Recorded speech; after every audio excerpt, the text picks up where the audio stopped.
Allez, puisqu'on parle de l'Union européenne, la Géorgie. Mikhail Kavalachvili prête serment comme le nouveau président élu de la Géorgie. Hier, je vous présentais le scénario de ces euro-atlantistes pour tuer toute forme de démocratie au sein de l'espace européen. Un scénario qui devenait connu car trop répétitif. Et oui, à force de crier au complot russe, eh bien ce scénario est en train de se retourner contre tous les dirigeants européens. L'état de droit, donc, vient de triompher en Géorgie. La présidente sortante, Salomé Zourabichvili, a dû se résoudre à prendre la porte et à céder la place. La révolution orange à laquelle elle appelait n'a pas eu lieu. Les euro-atlantistes ont été mis en échec. Et c'est donc un jour de deuil pour tous ces européistes comme Nathalie Loiseau. Immense dignité de la présidente géorgienne Zourabichvili. Elle quitte la résidence présidentielle mais annonce emporter avec elle sa légitimité et les aspirations du peuple géorgien. Son prétendu successeur n'a ni l'une ni l'autre. Régis de Castelnau. Ah zut, elle se tire alors qu'elle avait juré le contraire. Courageuse, mais pas téméraire, la madame. Je ne sais pas ce qu'elle emporte, mais au moins elle nous aura fait bien rire. L'oiseau qui s'acharne à démontrer sa bêtise en toutes circonstances, elle nous fait rire aussi, même si on connaît déjà le sketch. Et encore un sujet d'amertume pour Nathalie Loiseau. Excellente nouvelle, le président croate, le Trump de la Croatie, donnait largement gagnant ce dimanche. Vivement anti-Union européenne et anti-OTAN, il qualifie le Premier ministre européiste du pays de caniche de Bruxelles. Il est contre l'envoi d'armes et d'argent à l'Ukraine et il a bloqué la participation de la Croatie à une mission de l'OTAN. Les euromondialistes perdent le contrôle un peu partout et c'est une très bonne chose. Alors, il n'a pas été élu au premier tour comme annoncé par certains sondages, il sera au second mais avec une avance très confortable puisqu'il a frôlé l'élection au premier tour avec plus de 49% des suffrages. En conséquence, il devrait largement l'emporter au second tour.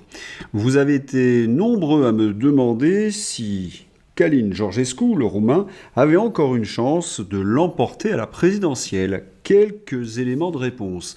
La colère des Roumains est énorme, nous dit Philippe Murer. 67% sont contre la décision du Conseil constitutionnel d'annuler les élections présidentielles. 63% auraient voté pour le candidat souverainiste Călin Georgescu.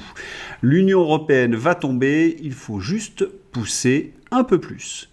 Et oui, c'est la débandade pour tous ces euro-atlantistes. Même leur tricherie ne fonctionne plus. La raison, les réseaux sociaux et l'entrée en lice d'Elon Musk. En Angleterre, la guerre est déclarée donc entre Musk et les socialistes. Nigel Farage sera le Premier ministre du Royaume-Uni. Les socialistes perdront plus de 200 sièges et le parti l'UKIP de Nigel Farage est en tête dans les sondages. Et après l'Angleterre, l'Allemagne, Elon Musk signe une tribune pro-AfD dans le Die Welt et provoque la démission d'une journaliste.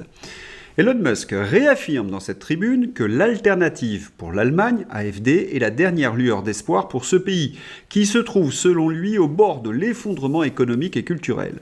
Ce proche du président élu Donald Trump loue la politique d'immigration contrôlée du parti, ses objectifs économiques de réduire les impôts ou encore de déréglementer le marché. La classification de l'AfD à l'extrême droite est clairement fausse, affirme encore Elon Musk, s'appuyant sur le fait que sa chef de file, Alice Weddell, a une partenaire de même sexe originaire du Sri Lanka.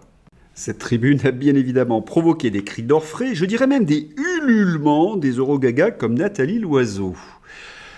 Un peu paradoxal, quand Soros influençait la politique européenne à coups de milliards, pas de problème. Quand l'Allemagne appelle à voter Macron contre le Rassemblement national, pas de problème. Mais quand Musk soutient l'AfD, c'est une atteinte aux valeurs démocratiques. C'est tellement orwellien. Ces mainstream possèdent plus de 95% des médias. Musk ne possède qu'un seul réseau social, X, et c'est la fin du monde pour eux. Mais il y a une raison. Sur X, vous avez accès à de vraies informations, pas des articles du JDD frelatés à la sauce Kevin et Matteo. Et Musk enfonce le clou contre les woke. Elon Musk appelle au boycott de Wikipédia accusé d'être woke.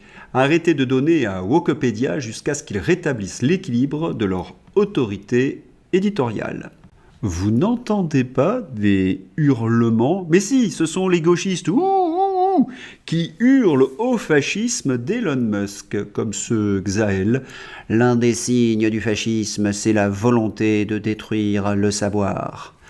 Alice Cordier, depuis qu'on est en CM2, nos professeurs nous disent de ne pas utiliser Wikipédia comme source car ce n'est ni fiable ni crédible.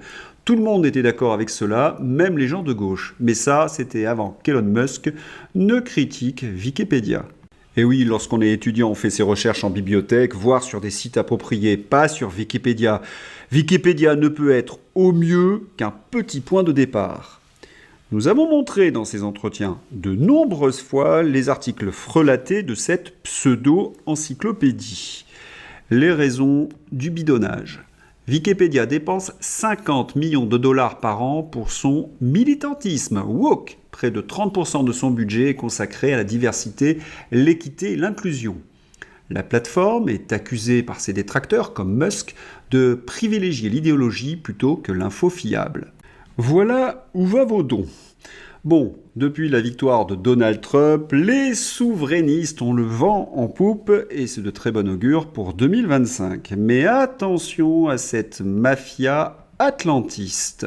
Le groupe Bilderberg, que j'appelais Bidenberg, une institution mondialiste fondée en mai 1954, vient de choisir le nouveau président de son comité directeur, Jens Stoltenberg. Ça ne sera plus donc la Bidenberg, mais la Stoltenberg, homme d'État norvégien et ancien secrétaire général de l'OTAN. À quoi s'attendre? Bon, vous connaissez la réponse, hein. Rien de bon. Vous avez été nombreux à m'avoir posé la question. En quoi consiste le plan de paix proposé par la Russie? Eh bien, le mieux, c'est de demander à Sergueï Lavrov, ministre des Affaires étrangères de Russie, qui répond dans cet article. Le président de la Fédération de Russie, Vladimir Poutine, a clairement exposé nos approches de principe dans son discours au ministère russe des Affaires étrangères le 14 juin et lors de la conférence de presse sur les résultats de l'année le 19 décembre. Nous parlons en particulier de la démilitarisation et la dénazification de l'Ukraine, la garantie de son statut de pays non aligné, neutre et non nucléaire, l'élimination des menaces à long terme pour la sécurité de la Russie émanant de l'Ouest, y compris l'expansion de l'OTAN. Kiev doit assumer des obligations spécifiques pour garantir les droits, les libertés et les intérêts des citoyens russophones et, bien sûr, reconnaître les réalités territoriales inscrites dans la Constitution de la Fédération de Russie. La mise en œuvre des propositions concrètes formulées par le chef de l'État permettra de mettre fin au conflit et de parvenir à des accords globaux à long terme, équitables et juridiquement contraignants. C'est le seul moyen de parvenir à une paix durable.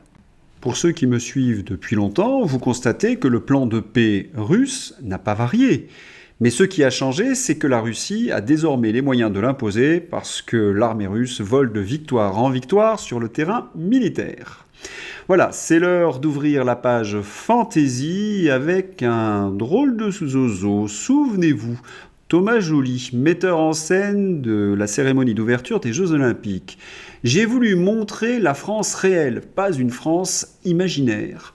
La France réelle, c'est pas des hommes maquillés comme des voitures volées qui twerkent en string, ni un schtroumpf nu bleu gênant.